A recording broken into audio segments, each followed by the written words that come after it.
Hey guys, happy Tuesday. Today's Tuesday, October 30th, 2018. Tomorrow is Halloween. I can't believe we're the end of October, or as I like to call it, Ted-tober, since my birthday was this month. Let us know you can hear us or see us. I'm with the beautiful Donna Smith, my friend of a long time. We're going to talk about Real Second Chance today. We have a lot to talk about, actually. George Cadiz is on. What's happening? All right, so give us a thumbs up. Give us a heart. Hey, Gert, Tyler's on. Let us know you can hear us or see us so that I can... All right, we got a thumbs up from Tyler. All right, so we can jump right in. So obviously Donna, like most first-timers, was a little bit nervous, so we've been chit-chatting and talking, trying to get her at ease, and I told her you guys would be easy on her, so be sweet. So welcome to the show. Thank you. I'm excited to have you on here. So tell us a little bit about you, Donna Smith. Tell us a little bit of your background. Where are you from? Well, just as a lot of people say, there's very rare native Floridians. I was originally a native Californian and moved to Las Vegas, came to Florida, then went to Montana, came back to Florida. It's a lot warmer. A lot warmer. A lot warmer. I love it outside. We were just talking about how gorgeous it is right now. It'd be nice to be outside right now. That's right, with a cocktail. Cheers. Always there, yeah. My background, believe it or not, started with computer engineering. That's right. So I read that, and you know, part of me was surprised, and then part of me's like, no, she's got that analytical side. I do. But your demeanor is not, to me, you're very friendly and open and engaging, and my perception, which is probably the stereotype, is that computer engineering people are not. Oh, yeah. So how did that come about? How did you become Well, my dad was an engineer, and like you said, I'm analytical, and I found that every time I was a logical thinker. And it's funny that you say that, though, because all the engineers that I was working with while I was in college were saying, "Don't you become just a computer person? They're weird. You know, they got a different kind of mind. Don't become just computers." Well, they tend to, and I'm generalizing. This is back in the old days when we used the abacus as our computer. I feel like that particular group, that you have to be so analytical, and you're working with machines all the time, not necessarily people. Right. Right. But that doesn't seem like that's your personality, though. And that's why I'm not a computer engineer anymore. Yes, I got tired of having to live to work because it changed the industry so much. But my favorite, I say role because I did work at Disney at one point. But one of my favorite jobs was actually helping businesses succeed. And that was through a professional employment organization. So we took over the human resources and the payroll. Oh yeah, so a PEO. So I didn't know you worked for a PEO. Yeah, worked for the, and that was. How did you go from computer engineering to that, though? And was that pre-Disney? Oh yes, pre-Disney. This is from California to Vegas. That's when I tried to make that switch. It was kind of funny because my first job in Las Vegas was just a temp job, and it was with the Golden Nugget. And they put me in the computer department. Now, not as a computer person, as a receptionist type of thing. It was just to, get in and kind of feel around and all. And little did I realize it was a computer department, and the computer guys were coming in, and they'd go frustrating. I can't get this to work and that to work. And I'd be like, did you try with this? Oh, the receptionist is smart. Oh, yeah, exactly. I was like, wait a minute, what do you know? And I'm like, so it's hard to get out of an industry that you are so versed in. Sure. So when people want to change careers, sometimes it's hard to pull out. So it went from that to teaching computers, and then I went into sales. So sales to me seems the complete antithesis of computer engineering. So what made you go into sales? What was your first sales job? It was with a kind of computers in a way. It was a micrographics kind of company. So the Microfiche, anybody remember the Microfiche? And of course, sadly do. Yes. 8 tracks too. Yes. And microfishing went into obviously scanning and putting to digital. So we're kind of getting the computer side. But there was a person in the PEO industry who saw me doing my presentation to him about taking their forms and, get them on microfiche or digitizing them and all. And he says, you would be great at this PEO industry, and that was it. See? Went into that. And then when you got in, were you surprised that you liked the sales end of it?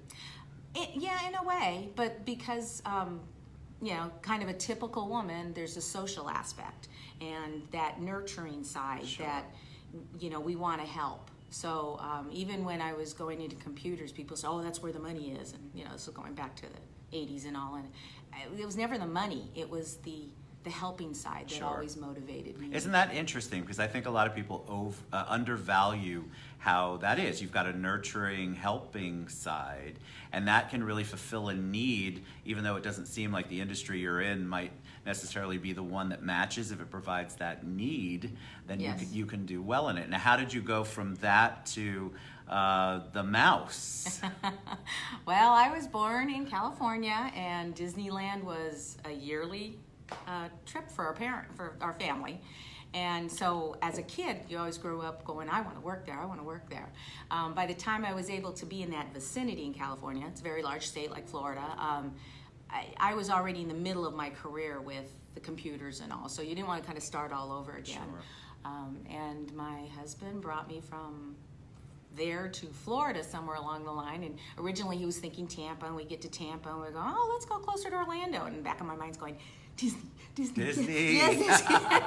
So You're trying to will it. You're trying to get Claude to will it. Come on, Claude, go to Orlando. I want to go to Orlando, yes. In fact, we even stopped at Lakeland, and I said, oh, this is a nice area. And he goes, well, let's continue further to Orlando. I'm like, yes, and I don't even want to say anything. I'm like, yes, exactly. It's working. My plan is working. Hi, Judy, by the way. And somebody made a funny comment about my jacket. Yes, I know. It's kind of crazy and out there, but thank you. So what did you do at Disney? What didn't you do? Anybody knows who works at Disney, you can change roles every 6 months. So it started with safari driver on Kilimanjaro You were Safaris. the safari driver. Yeah, when I went into casting, they said, well, what do you want to do? And I said, use some of my skills and talents. I can speak to people. I'm okay with that. And they said, safari it is. Okay, going back to the computer engineer, and since I know you're so personal one-on-one, but you had to, that's basically a performance job, isn't it? Like, you're not just driving, aren't you? Are you engaged like the Jungle Cruise, or are you like that guy is always making silly jokes? Making jokes and stuff, and we were not allowed to make jokes. That was completely the opposite. I got you. Yeah, so on Safari, it was more the facts. You know, bringing out the facts and telling them as part of the story, and keeping track of 30 to 40 people behind you, and because it's not on a track. Like please don't jump out. We were talking about that earlier. Don't jump out of that jungle safari truck. No, it's a big truck and all. So from there, I went into the YES programs, the Youth Education Series programs. And you loved that, if I remember correctly. Yes. Well, I loved it all. I have to admit, everything that I did, You're definitely a Disney fanatic. Yeah. I love it though. That's awesome. Yeah. But so, what was the YES program? Is that where? And let's talk about it. Is that where you got your love? Because we're going to talk about Real Second Chance in a minute. Mm-hmm. Is that where you began to really get that love of helping people and nurture? I mean, you already had the nurturing spirit.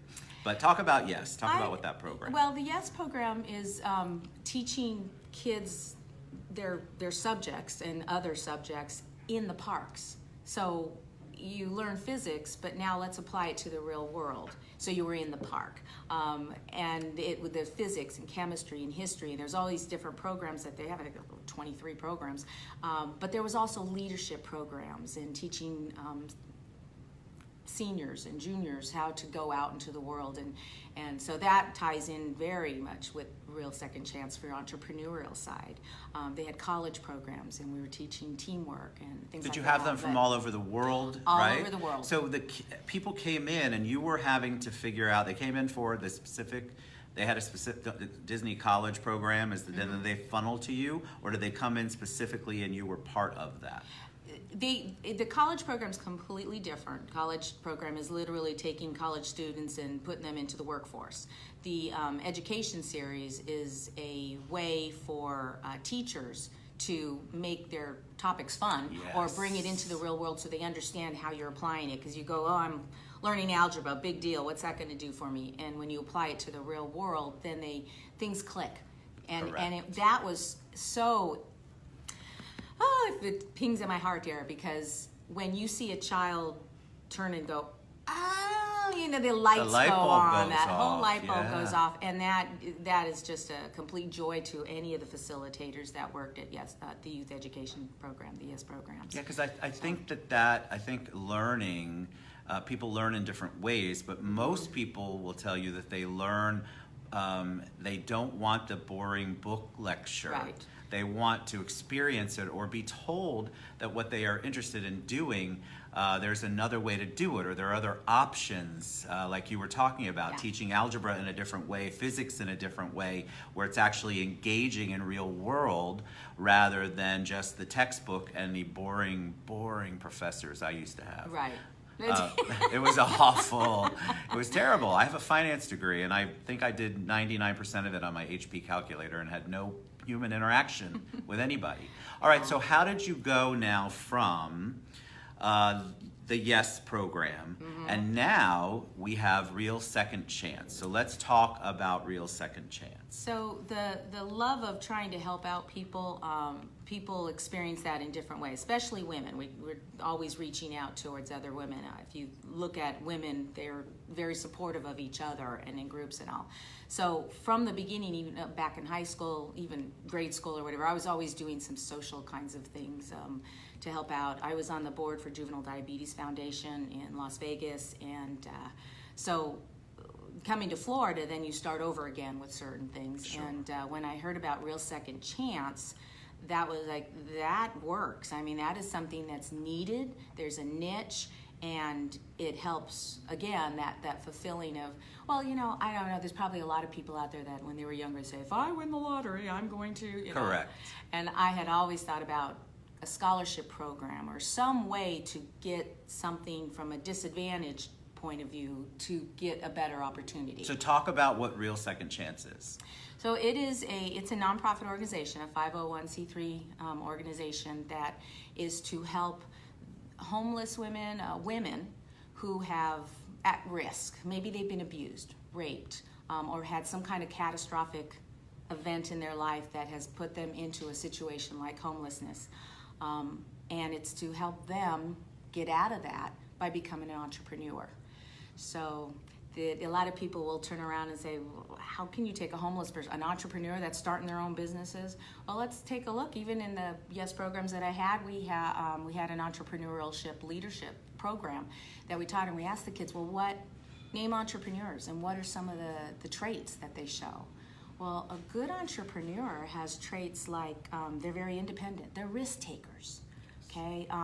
They are survivalists, they're industrious, creativity. Very resilient. Resilient. And think about the homeless. In many cases, you're sitting there, you probably could talk about a drug addict, you know, how creative are they in getting the money, you know, an addict and doing that. They've got that creativity, that industriousness, you know, those kinds of things. They are risk takers. So there's a lot of people, and that's what we want to, that's the first step in Real Second Chance, in identifying those that would be good entrepreneurs. Why women? Why only women at this point? Or why only women? What's the thought process? It's funny because the first thought would be, well, there's lots of opportunities for men, okay? But the real reason behind helping women become entrepreneurs and giving them that step is because women have a bigger impact on our economy, on our social structure and everything.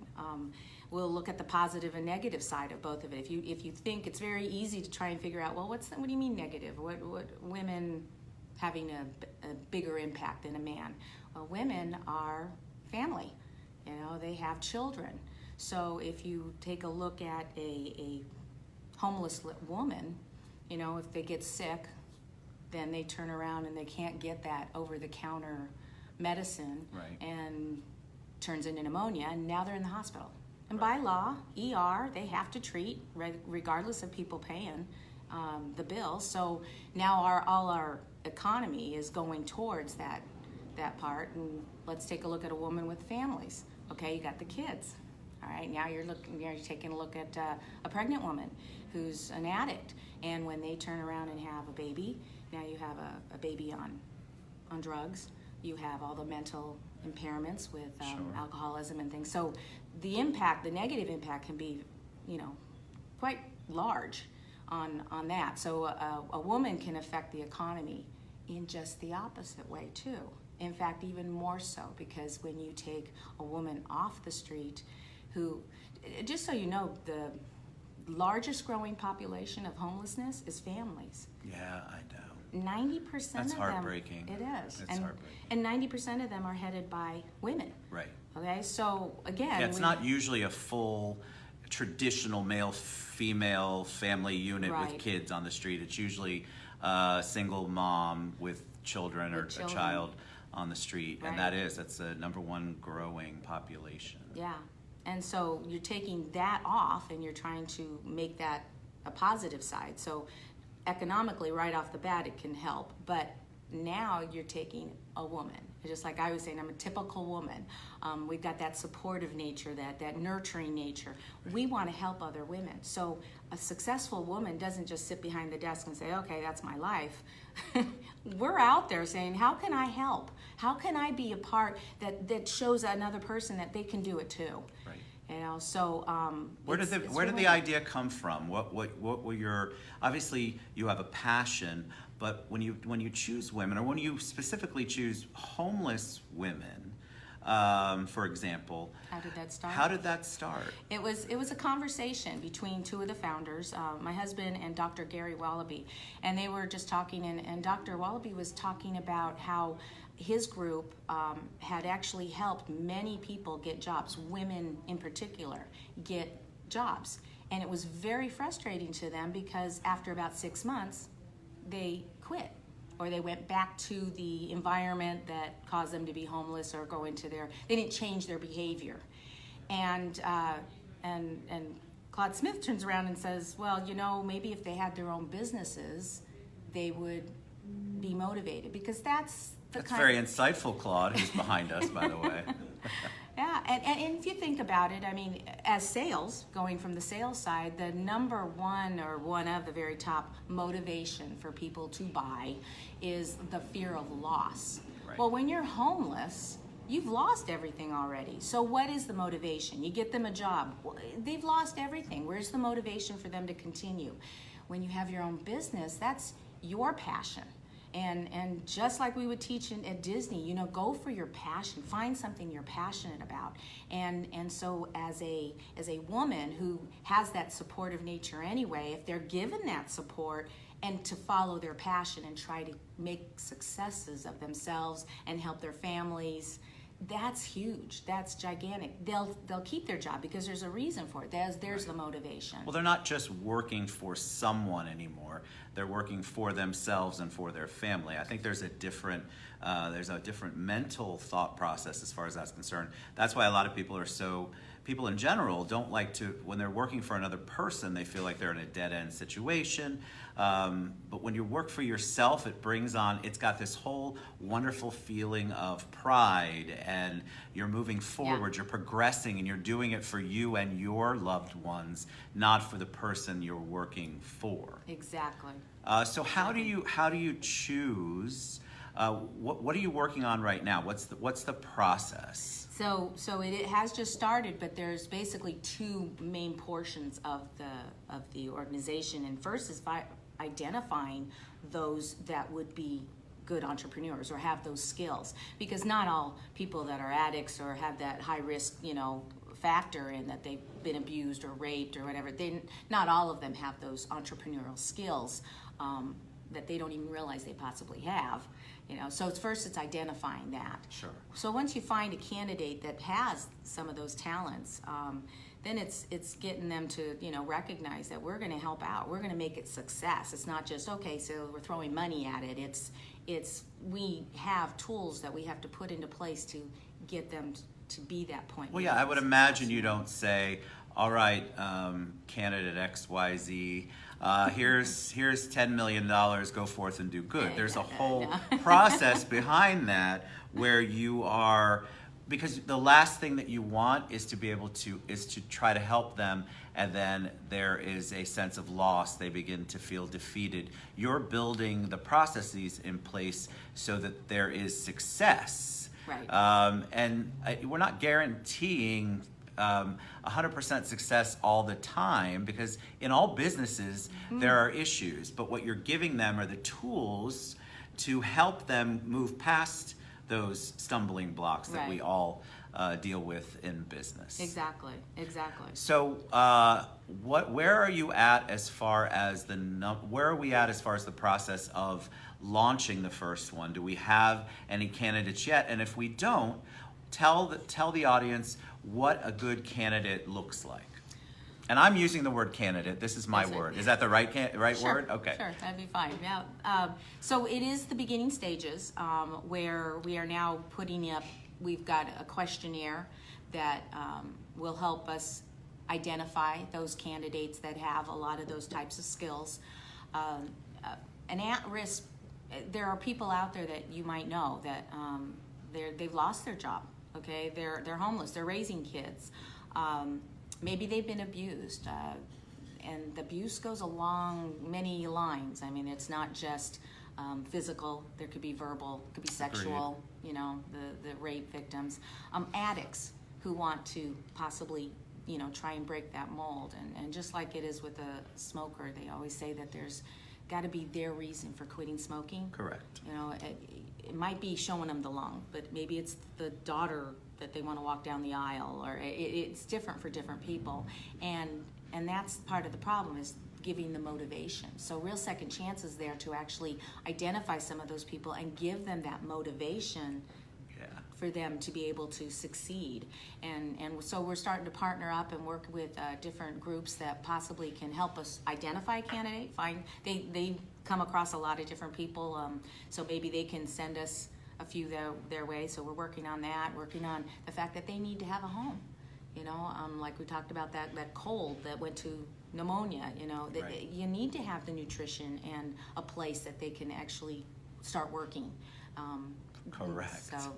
So we're looking at that. We're starting with the fundraising so we can provide that and provide that place. But again, it's with the candidate after we've identified that this is a candidate that has those skills. And of course, the second portion after that is what's their passion? Because it's not just saying, okay, you're going to be an entrepreneur in this computer company. They might not have any. It's Right. I mean, I think that's so important that Real Second Chance is taking the time to help them identify, because for most people, it's not just at-risk people. People really have never sat down and thought what motivates them, what their real passion is. Mm-hmm. It's an interesting conversation. If you ask a lot of people, they don't know how to answer that. So being able to figure that out, to flesh that out with them, so that you're not putting them in a place of potential failure. You're putting them in a place where they can thrive, that is important to them. Because if they don't have the investment, that's the other thing. They've got to have the investment in it, meaning the personal investment to take it to the next level, because it's the money means nothing. It's only as good as their belief in the fact of what they're doing, what their passion is, what they want to accomplish, what business that they want to work in. And there's that accountability.